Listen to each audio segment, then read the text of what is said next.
Christmas of 2020 was the first Christmas without my ex, and I imagine that might be the same for many of you in 2023. If this is your first Christmas or whatever holiday you celebrate throughout the year, the first one post-breakup is probably the most brutal, and I hear you.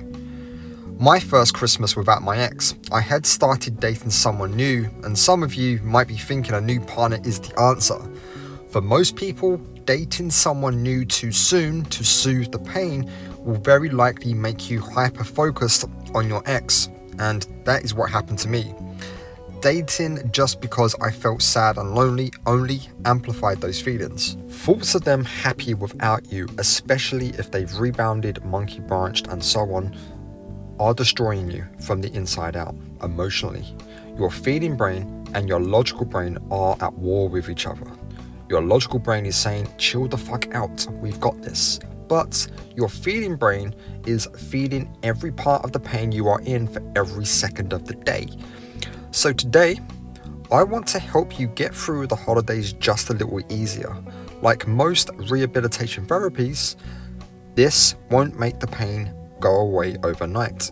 But with some intentional efforts, it significantly reduces the pain you are feeling over your ex. So come and take a walk with me through this video and let's make the pain a little less over the Christmas period. Welcome back to the Love Fix. As always, it's Nick doing my best to get you through your breakups as easily and as healthily as possible. If you want to work with me on your personal breakup situation, you can email me at thelovefix20@gmail.com and we can get a one-to-one coaching session booked in for you. If that is not enough, come and join the Facebook community. Go to Facebook, type in the Love Fix Breakup Recovery and join the group. Okay, let's get into it. I want to sit in the mud with you for a moment. When your ex decided to leave the relationship they shared with you, they took a part of you with them. They broke your expectations of the future, and now you feel like a lost child in a strange country looking for the parent. Just like when you were a child, you were 100% dependent on your parents for your physical and emotional survival. As you've matured into an adult, you can secure your physical safety for the most part. The emotional safety you find in a romantic partner and have become dependent on is not something you can easily replace. I always tell people to do what they can to validate themselves and to self-soothe, but the comfort and validation your ex provided is a powerful drug. I say drug because it feels good, is addictive, and when it's taken away from you, you will go through a lot of the same symptoms as a drug addict would when trying to get clean. Now, we've sat in the mud for a little bit. We need to find a way out because we can't stay in the mud for too long. Many of my clients will tell me that they can't get over their ex and they still love them. Then they ask me, why can't I get over my ex? Or how do I get over them? My friends, you can't get over them because you are choosing not to. That's the why.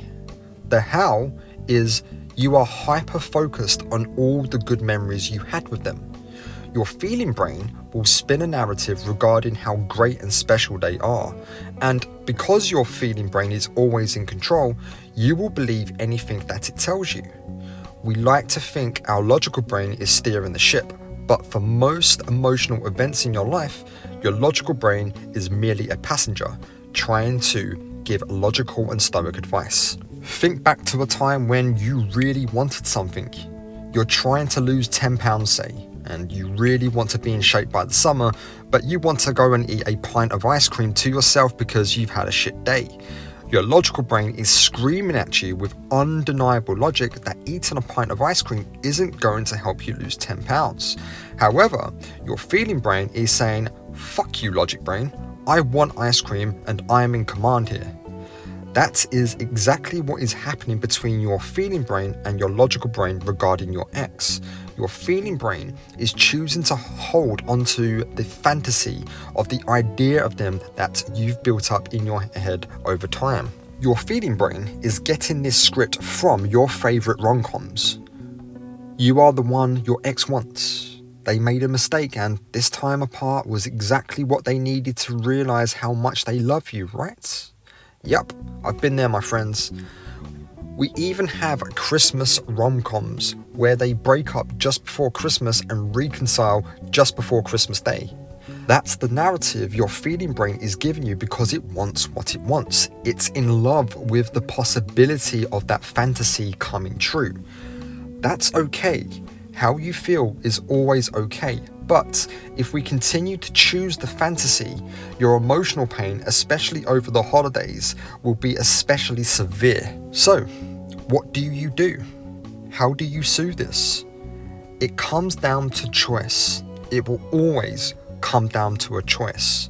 No matter how you feel when you wake up in the mornings, simply accept it. If you wake up 10 out of 10 awful, say to yourself, I feel awful today, and I accept that. I'm allowed to feel this way. If you wake up happy, indifferent, angry, and so on, say to yourself, I feel how I feel, and I accept that. I am allowed to feel this way. Journal those thoughts and pain. Be curious about it. Ask questions and critique your ex. Yeah, they were a dickhead when they called me fat, or they told me that they hated my cooking. Make an agreement with yourself that despite how you feel, you will choose to respond in a way that is going to facilitate a baby step towards your recovery. Some of my baby steps were to stay away from social media, go for long walks, read books on Stoic philosophy, indulge in a hobby, call a friend, and so on. Ultimately, it was an active choice to drop the fantasy and to do something in the real world.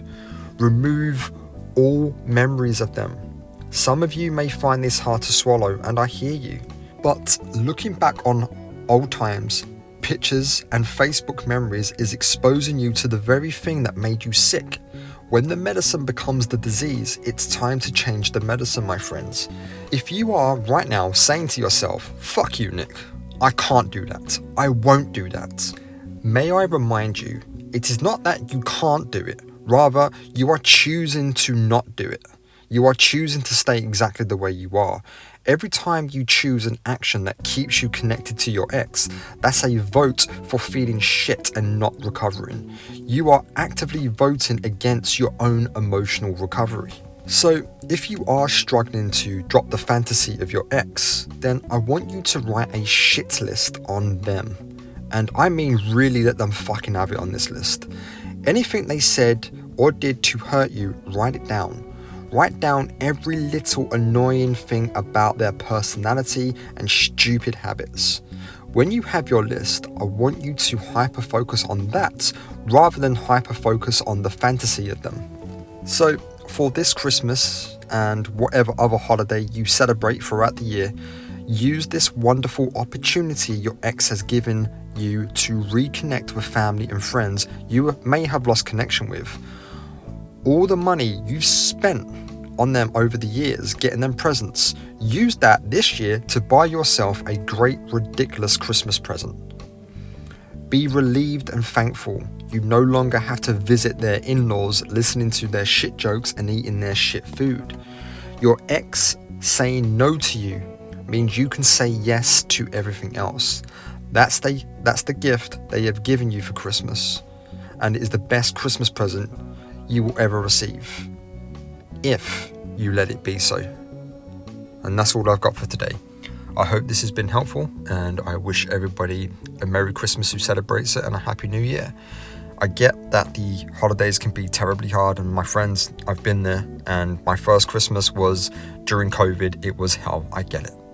But if you try and take some of the tips that I've given you today from what I've learned from all the bad Christmases, that became good Christmases in the end, you'll do fine. You are enough. You're going to be okay.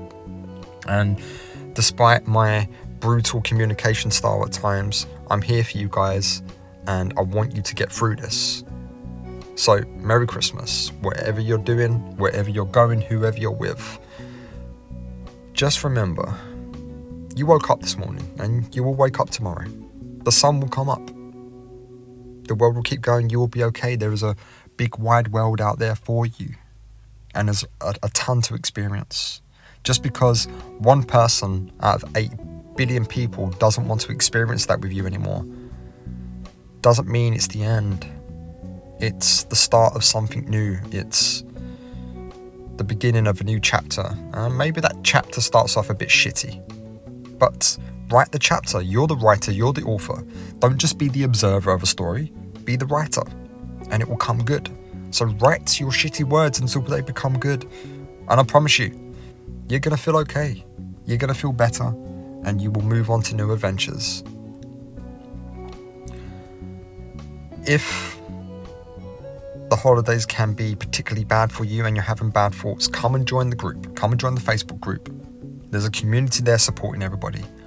And if it gets really bad, please, guys, speak to a family member, speak to a friend, a therapist, or go and speak to your doctor. Get the help. I will see you on the other side.